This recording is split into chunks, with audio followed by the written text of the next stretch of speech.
Thank you, Mr. Chairman, and to the chairs and ranking members for holding this hearing today, and to the witnesses for your valuable testimonies. Mr. Clark, in your testimony, you noted the importance of, and I quote, federal initiatives and funding that promote equitable access to the critical inputs to generative AI models. How does Anthropic's corporate governance structure reflect equitable access or diversity, equity, and inclusion?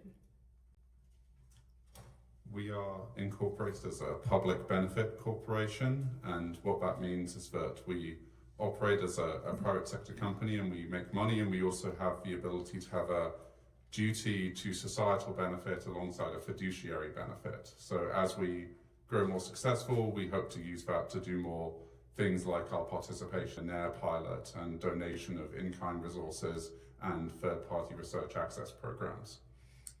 Are any of your initial trustees African American?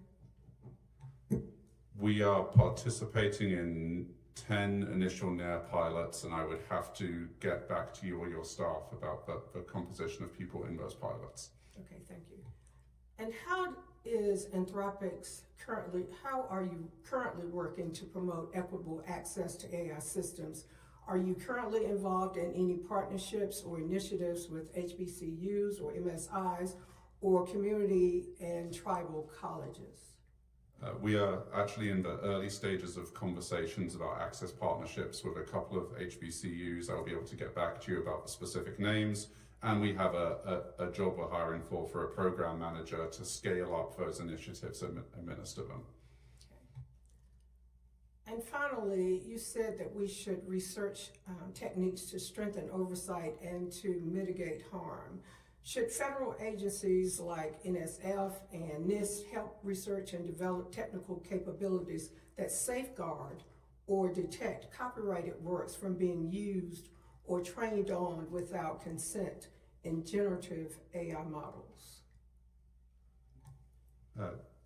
In short, yes. And just a brief expansion is we believe that testing and measurement is how you make policy go from something we talk about to something that you can enforce. And so we should be developing tests and measures for issues like those you mentioned, as well as, discrimination, misuse, and benefits as well.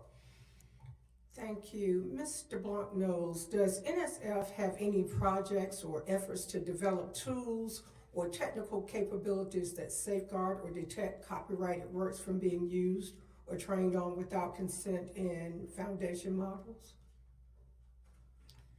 So NSF has a critical role to play in this space in terms of supporting the cutting edge research to develop these type of techniques. And right now, NSF-funded researchers are working on ways to annotate documents to provide documentation of proof of copyright, ownership, and content authentication. At the same time, NSF-funded researchers are developing mechanisms for detecting whether text comes from a large language model itself. For decades, our Secure and Trustworthy Cyberspace program has supported research in many methods for keeping data safe and secure while detecting modifications. And Dr. Taurasi, how about at Oak Ridge National Labs? So first of all, the Department of Energy, part of its mission is national security. So clearly technologies that can protect us from these adversaries and these attacks are part of the research portfolio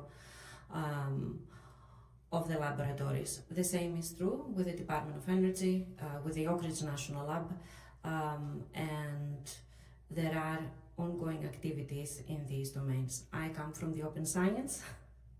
I can speak to how we protect scientific data and how we protect the leadership computing centers that are dedicated to open science. And certainly this is something that we manage, as I mentioned earlier, with a combination of technical solutions that involve R&D, but also policy and administrative controls that are absolutely necessary.